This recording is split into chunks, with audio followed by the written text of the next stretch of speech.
Welcome back, Sebastian here. So today I'm going to be doing my recap of 2025 F1 winter testing. 3 days of testing done in Bahrain. Fairly exciting. Quite a few interesting things happened. But I think, compared to before the test, I think we still have, quite a few questions about, what the pecking order is for the grid for the 2025 F1 season. So some questions I think were answered. And we did get some hints here and there about, who had a good test, who's looking like they're going to have a good season, maybe, and who's looking like they're perhaps going to be 9th or 10th in the Constructors' Championship. So we're going to go day by day, talk about each of the 3 days. We're not going to go over the times too extensively, but we will take a look at the lap counts, for example. And then at the end, I'll just kind of give my thoughts on each of on who I thought had a good test and who I thought had a bit of a tough test. Starting with the first day, morning session, not a ton of incidents, 2 spins, one for Hadjar, one for Lawson. Both of them, I believe, or I know for Lawson, I think his was at turn 3, and for Hadjar, I believe his was in the middle sector somewhere again. Neither of them were particularly close to the barriers, no real harm done, and end result would have just been a bit of broken confidence, a bit of hurt confidence, and a set of flat spotted tires. But there was a bit of drama in the afternoon of day 1. There was a power outage on track, so all the floodlights and all of the lights in the garage all suddenly went out, and it took about an hour for the track crew to fix the issue. So there was about an hour of running lost there, and to basically make up for that, they added an extra hour at the end of the first day of testing. So again, a bit of an interesting thing, and there were a couple other things that would happen later in the test that were a bit odd. But hopefully these are things that don't happen on a race weekend.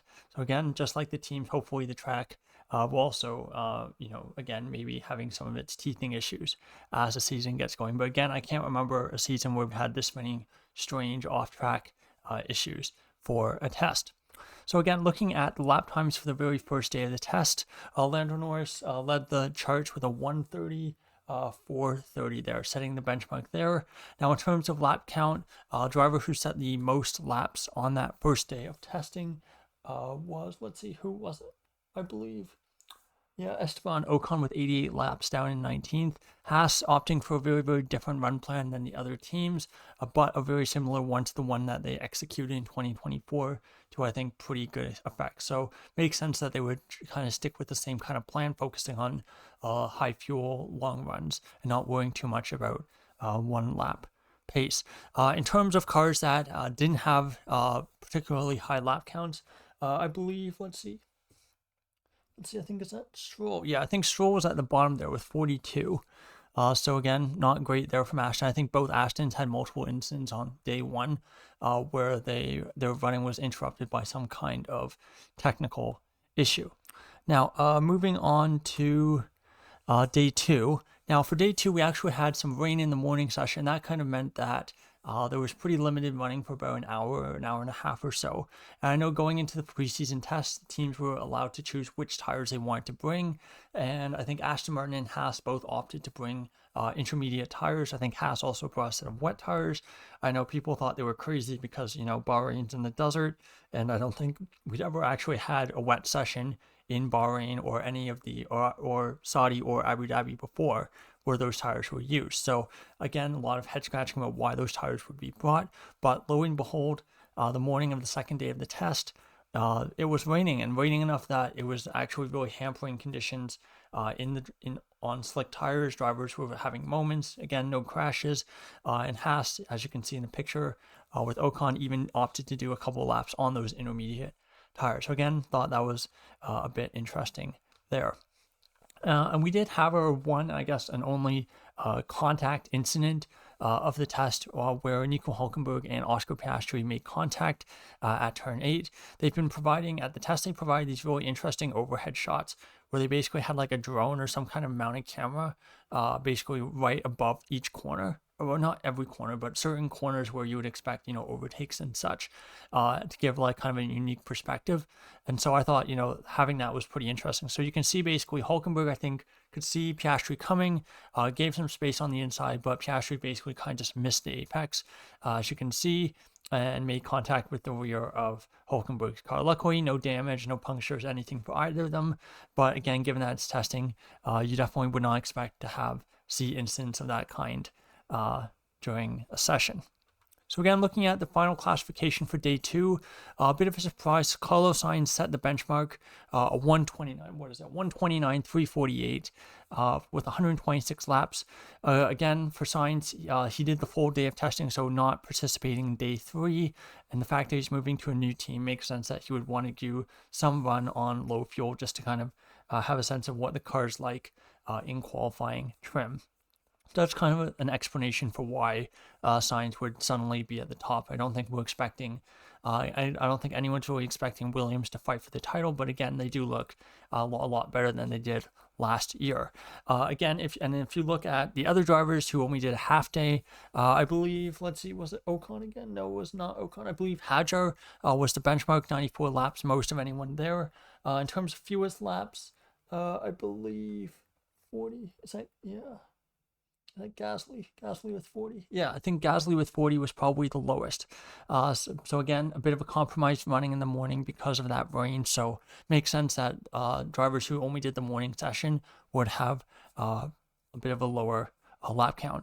Track conditions as well were much cooler the first 2 days of the test, and as a result, low track temperatures means that you're not going to run into issues with overheating, graining with the tires as much. So the lap times were actually very, very fast, pretty much competitive with the qualifying times from last year's Grand Prix. So again, that was an interesting thing. In day 3, temperatures were a bit warmer, a bit more representative of what we'll see at other tracks, what we'll see at Bahrain later this season for the Grand Prix, but still definitely on the cooler side.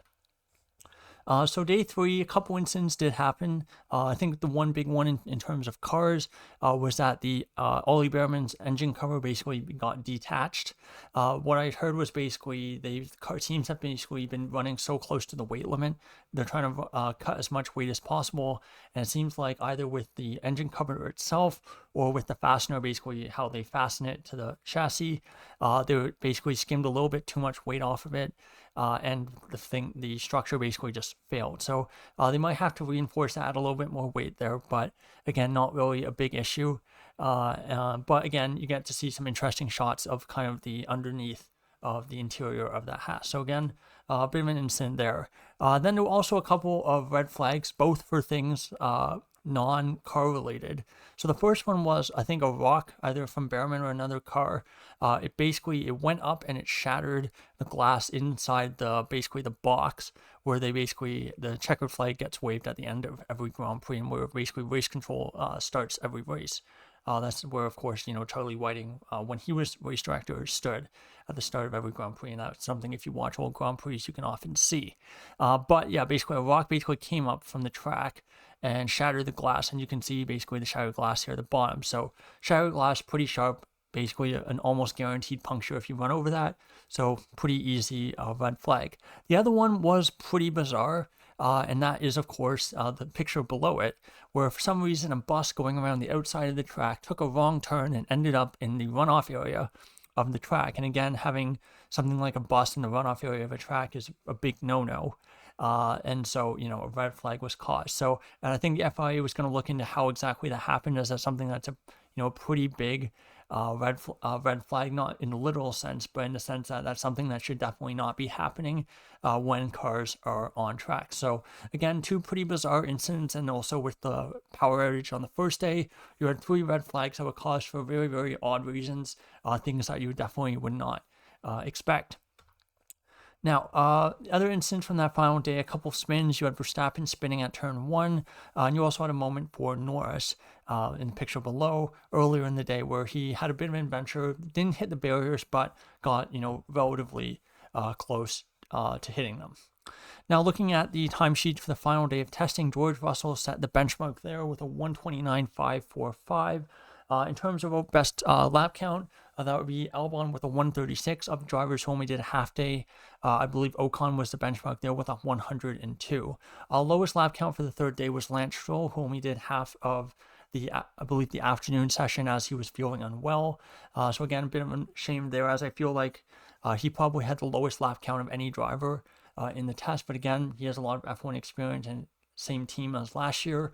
So again, it wouldn't affect him as much as it would for one of the rookies or for Sainz or Hamilton, who of course are driving for new teams this year. So taking a look at the overall lap count for all three days of testing, Mercedes actually lead there 457 laps. That should say laps, not points. Apologize for that. Tied with RB Racing Bulls. Third or Haas was 421. Fourth Alpine with 403. Then Williams with 393.